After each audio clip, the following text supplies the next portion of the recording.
What's up, guys? Decided just to make a small video while I'm driving, just to kind of share, I guess, a little bit more experience about life in Turkey and everything that's really going on here. So, I think the number one subject is going to be about staying in Turkey and staying in Turkey for long term.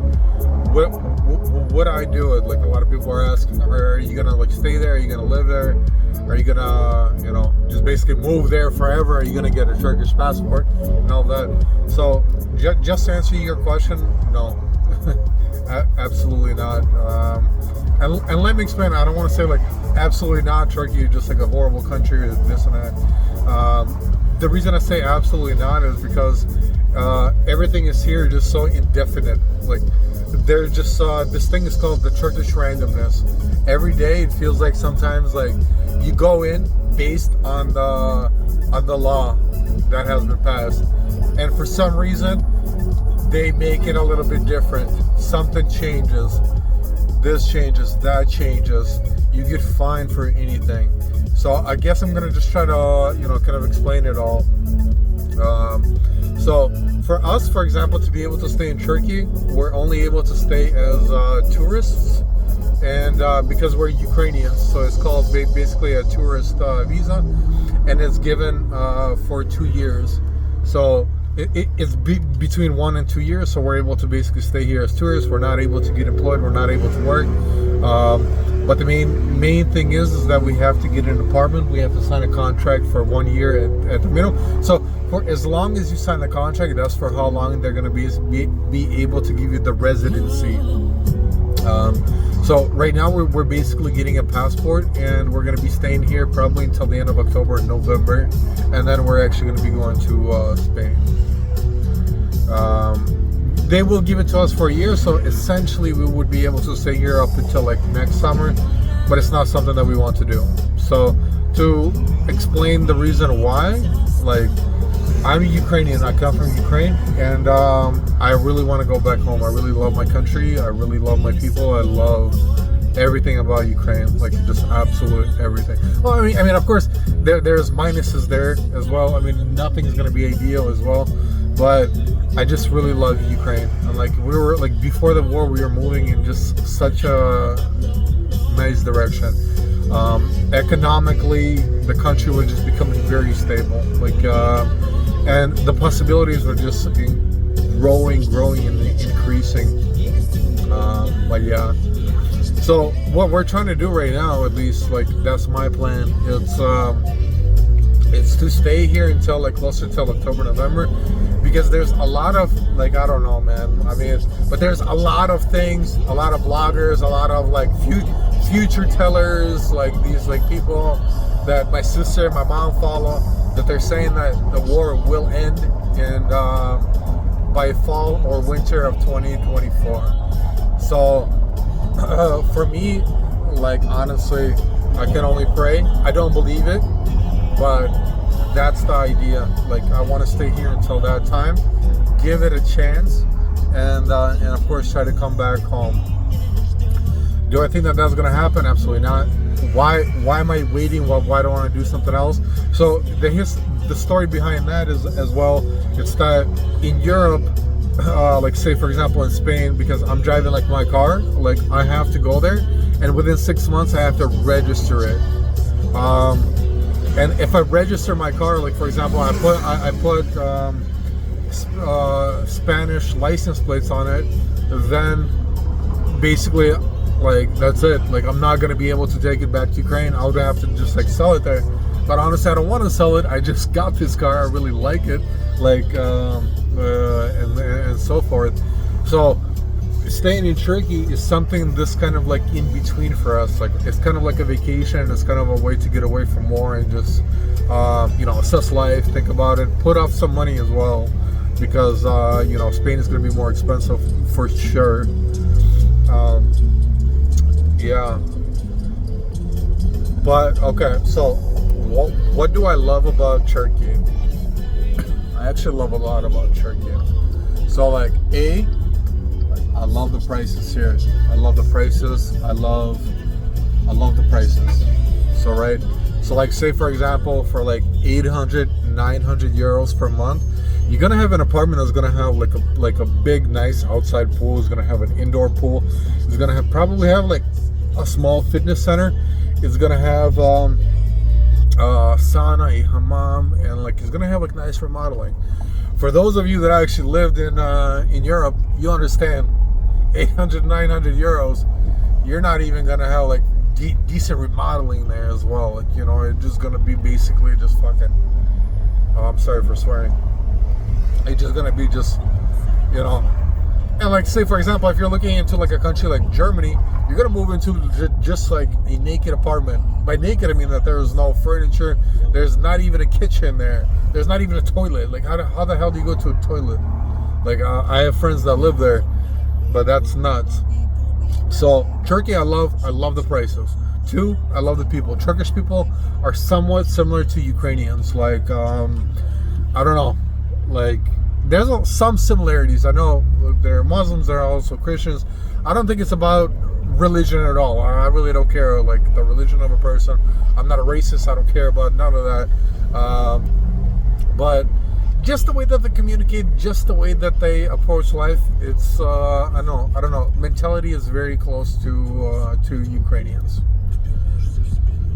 Three, I love the weather. You know, here, like I feel like I just become alive. Like as soon as I came here, like after like being in like Ukraine and all of that, I just feel like I just became like alive again.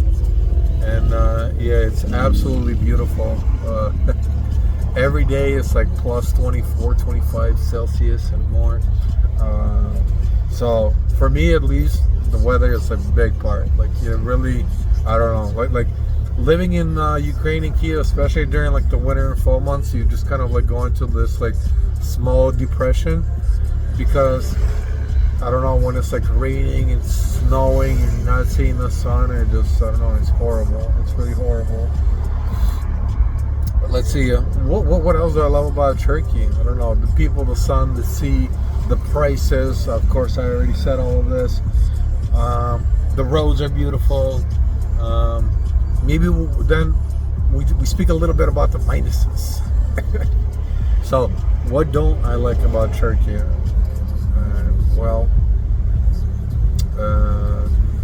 number one I don't like about Turkey is the minuses is like, well, the first one I kind of deserved it, but I got $100 fine for speeding. So I went 40 kilometers above the speed limit, and they gave me $100 fine. So in Ukraine that would be like a $5-10 fine. Okay, maybe 15, 20, like it's not significant. Here, if you're speeding, if you're not following the law, you will feel it. It's good, it's bad at the same time, but you know, it's 50-50. Okay, so a minus actually right now coming into effect. So I'm driving right now, the guy's honking at me. Like, why are you honking? Like, they're always in such a hurry.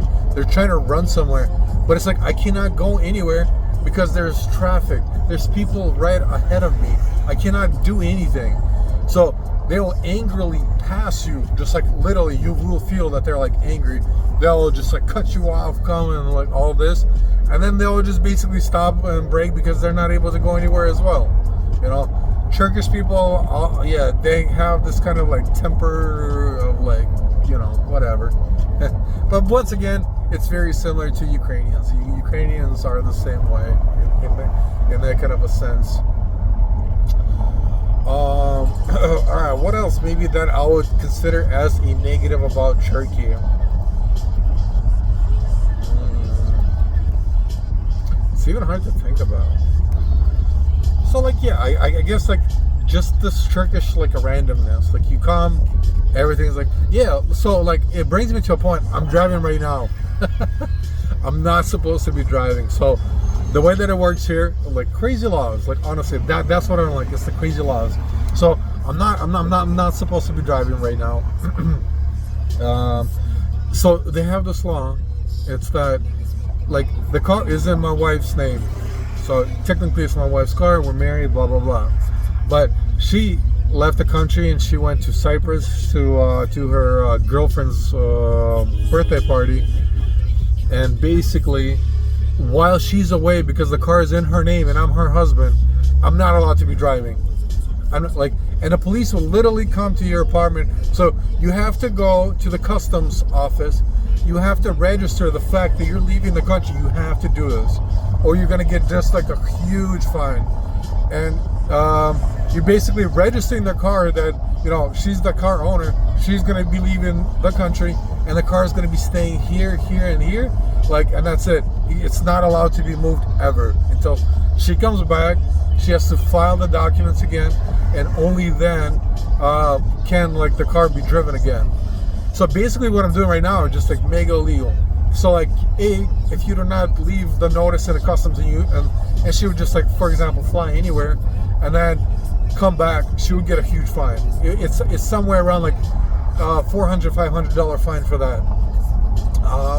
Number two, I'm her husband. I'm not supposed to be driving right now as well. So if the cops, while I'm driving, come to the place where we registered the car and like it's supposed to be there, and it's not, they're gonna fine us about like $300 to $400, right? But like the thing is, it's not like I want to drive. I need to drive because I need to take care of things as well. Like something as simple as just going to the grocery store, for example. Like, that's exactly what I just did. I went to the grocery store. But like, why can't I do that? Like, it makes no sense.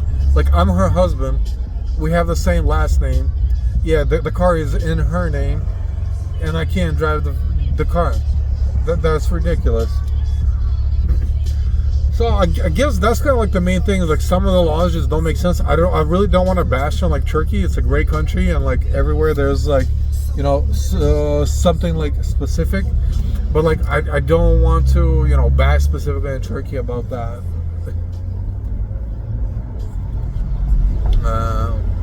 Yeah. So I'm going home now. It's getting quite dark. Yeah.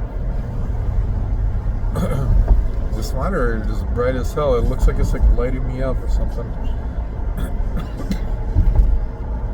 But yeah.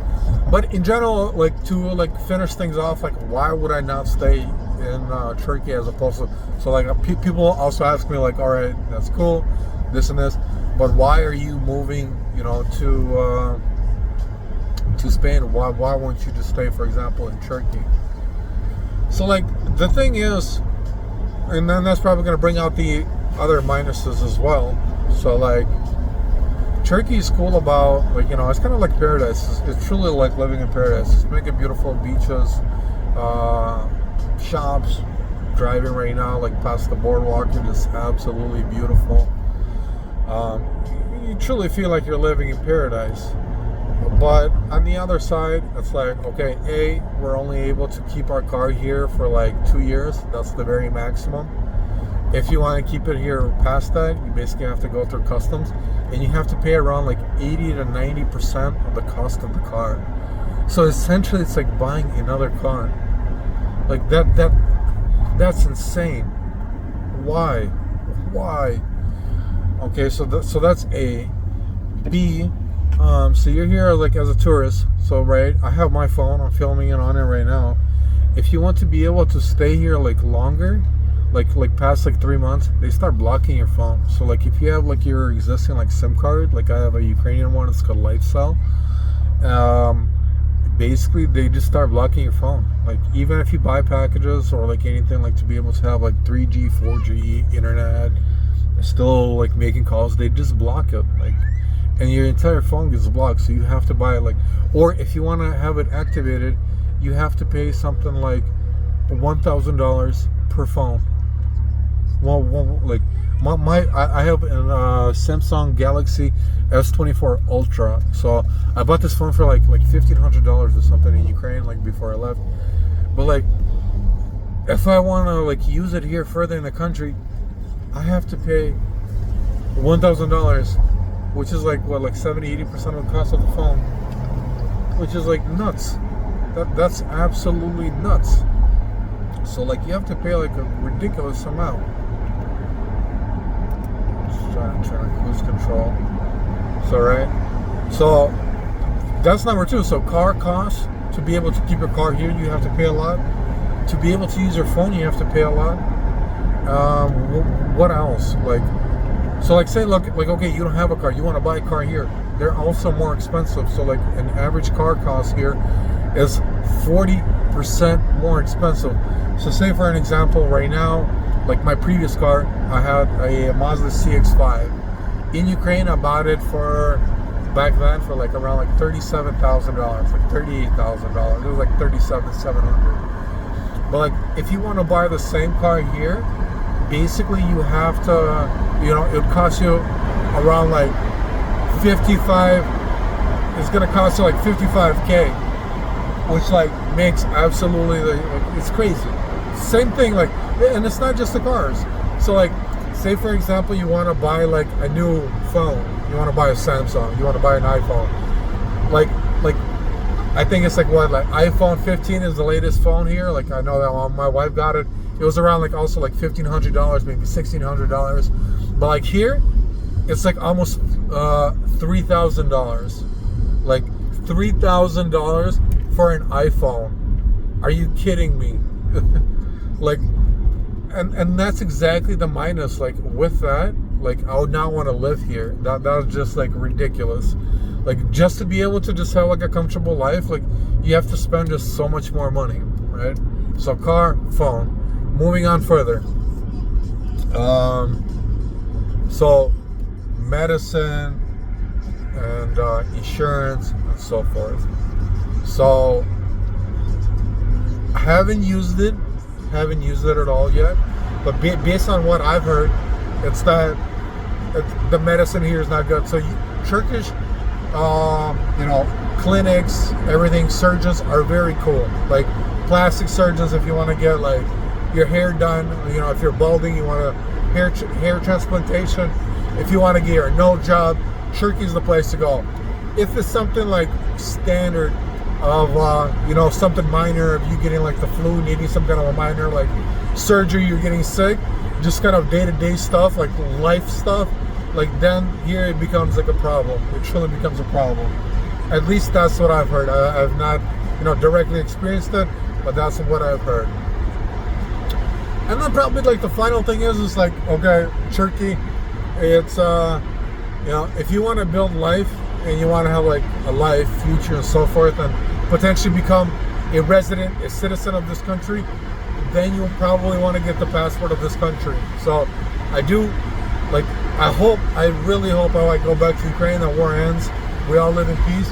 But if not, like, you know, if we're talking about the passports and, you know, how far it will take you, like Turkish passport, once again, I don't want to bash on the country because I really respect Turkey. I really respect what they're doing and accepting a lot of Ukrainians. But the Turkish passport, it's not going to get you anywhere. Like, truly, it's not. Like, you're not going to be able to do too much with just a Turkish passport. So that's another kind of thing.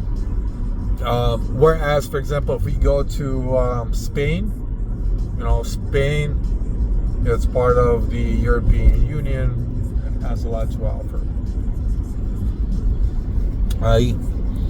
So those are kind of like the pluses and minuses. I mean, for us, like right now, like we really don't know where we're gonna end up. Still, we're just kind of like enjoying life. We got away from the war, and we're just kind of like just trying to take it, you know, on a day-to-day basis. Really plan or try to plan about life, you know. But like, you know, as it like turned out, life is just like mega crazy, mega spontaneous. It all started off, at least for us, with COVID. And then after COVID, war, and yeah, so like the past 4 years has been pretty damn rough, if you ask me.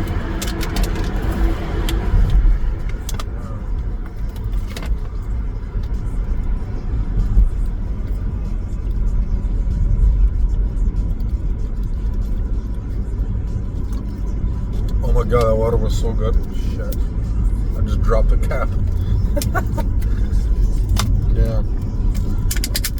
So, I'm not even sure why I'm wearing the sunglasses. It's already dark outside. That would look kind of cool, huh? So that's really it. Like, you know, that's about Turkey. Staying here, Supposedly it's not too difficult, but that's exactly what we're going to be doing right now. We're basically looking for, so where we're living right now, we're going to be moving into a different apartment, and we're going to be looking for a place to live. So once we move there, then we file our documents. So, and it's also quite expensive. I mean, to be honest, like, you know, I don't really like counting my money in front of people and so forth, but it's not counting money. I guess it's just kind of sharing what it's like.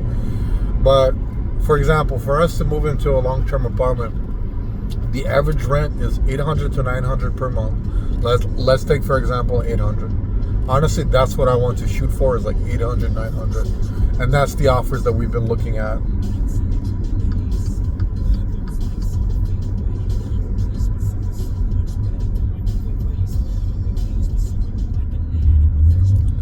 Oh my God, man, there's police. I really hope I don't get pulled over right now, because then yeah, I'm gonna get fined. But it looks like I'm good. I'm good. There we go. All right, we're past him. But yeah, so as I was talking, 800 to 900. So like, if you want to rent something here, it's like 800 that you pay for the first month of rent, 800 you pay for the deposit, and 800, at least based on what I was told, is you pay to the real estate agency that helps you find the apartment.